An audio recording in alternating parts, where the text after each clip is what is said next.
Okay, तो next question कह रहा है what is the mole fraction of glucose in 10% weight by weight glucose solution.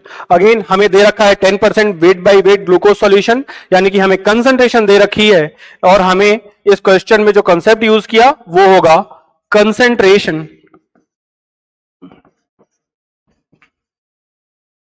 Terms.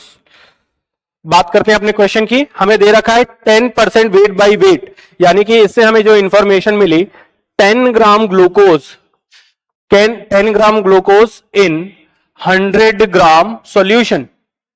इसे हम इस तरह से लिख सकते हैं कि 10 ग्राम ग्लूकोज इन 90 ग्राम वाटर, क्योंकि अगर टोटल सॉल्यूशन 100 ग्राम का है और उसमें 10 ग्राम खुद सॉल्यूट है तो जो सॉल्वेंट होगा वो होगा 90 ग्राम। अब अगर हम मोल निकालने की कोशिश करें तो यहां से हम ग्लूकोज के मोल निकाल सकते हैं। मोल ऑफ ग्लूकोज हमारे पास आ जाएंगे 10 जो कि गिवन वेट ऑफ ग्लूकोज है और 180 जो कि मोलर वेट ऑफ ग्लूकोज है। इसे सॉल्व करने पे हमारे पास जो वैल्यू आती है वो आती है 0.05 मोल।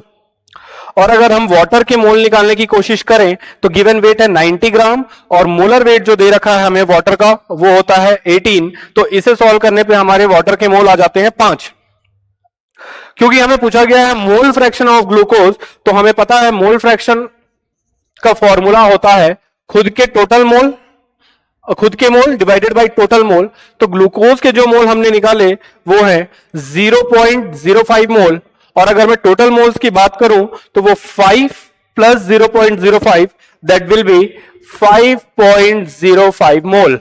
अगर इसे हम सॉल्व करें तो ये अप्रोक्सीमेटली 5 डिवाइडेड बाई 505 आ जाएगा, और 505 को हम लोग अगर अप्रोक्सीमेटली 500 मान लें तो ये जो वैल्यू है ये आ जाती है 0.01। अगर चारों ऑप्शन में चेक करें तो correct option will be option A.